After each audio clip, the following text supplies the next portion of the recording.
Hey fans, welcome outside Robbie Stadium today. Scott Warris joined by Warriors head football coach Ben Murphy as the Warriors finally return home, ready to take on the Concordia Chicago Cougars this Saturday, 1 o'clock behind us at Robbie Stadium. And coach, last Saturday, an epic day. I don't think you did, to be spending 9 hours or whatever it was up in Sheboygan at Lakeland. And that game had so many ebbs and flows. As a head coach, how do you keep guys somewhat on an even keel so you don't have too many peaks and valleys from an emotional standpoint over the course of an afternoon, which included a 2-hour weather delay? You know, I thought our guys did a nice job of it. I was really proud of them handling the weather delay and then the ebbs and flows and the back and forth scoring in the game. I thought the guys kept their composure. We just tried to learn from each series, try to improve on our technique or any schematic things that we wanted to do to change. And I felt like I was proud of the guys. I was proud. I thought we did a better job as a staff of keeping our composure. Since we played in so many close games this year, we're getting used to it.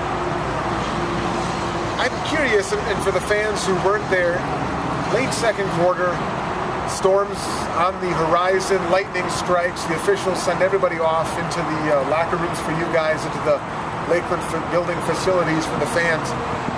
What went on during those 2 hours? Are the guys stretching out? Are they staying hydrated? They having something to eat to stay, keep the energy up? What was going on behind the scenes for, I think, 2 hours and 4 minutes? Pretty much all of those things. They were getting hydrated. We got some food for them. They stretched out. They kind of relaxed for a while, got out of their pads. And we kind of waited and talked through the game plan with the refs in Lakeland. I thought everyone handled it well, and just wanted to figure out how it was going to go down without the lights there. That was probably the one question, is can we get this thing in before dark hits? A few of the highlights from that game, I think certainly you look at the offensive numbers you guys put up. Drew Dyerson, 419 yards passing and some big pass plays and some great catches as well. You guys made some clutch plays when it mattered just to get it to overtime. We did. The kick return, a bunch of deep balls. Those are things where we got the ball in some of our best players' hands and they made some plays with it. And we got to continue to do that because we do have some talented guys that can stretch the field. And like I was telling you before, we want to couple that with a more effective run game and quick game and become more complete in offense. And defensively, our biggest goal is we're struggling on third down defense. We have to get better on third down and stop the run better on first and second down. Well, let's turn our attention now.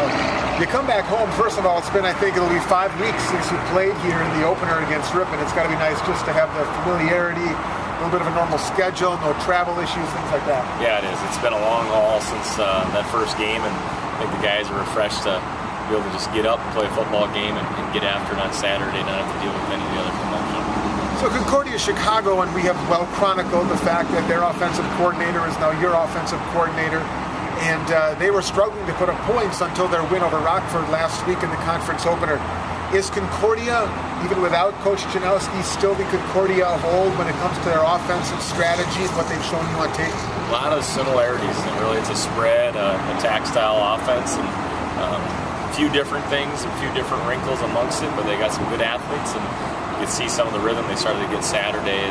Like anything, it's putting in some new verbiage and some new terminology and some new players, and kind of two teams that are in the growth state, pretty even going into the game. Yeah, that was the word you used just a few minutes ago when we were talking off the air. Pretty even in both regards. You talking offense and defense as overall growth pretty much everywhere across the board. Yeah, I think that's what we're looking for. We've had some consistent issues in the previous games, and in one of these games we've got to get that corrected. But you see some other things taking the right steps at the same time. One thing about your team, and though there's been some offensive ups and downs, you have to be somewhat satisfied with what you're getting out of the special teams unit from week 1 now to into week 5. Obviously the Donovan Tucker, the kickoff return, Graham's has kind of solidified that field goal and the punting, and coverage has been okay. Are you pretty happy with the special teams? We have. I think it's been a neutral or a positive in every game, probably minus the whole game. Just with the punt over the snaps over the punter's head, but otherwise it's been good, and that's something we want to do. We want to be neutral to positive in the special teams game every week, and then we got to just be more consistent on O&D. We've kind of rotated who's had good games there. We haven't been able to put both phases together on the same day. So the fans are coming out, 1 o'clock kickoff Saturday against Concordia Chicago.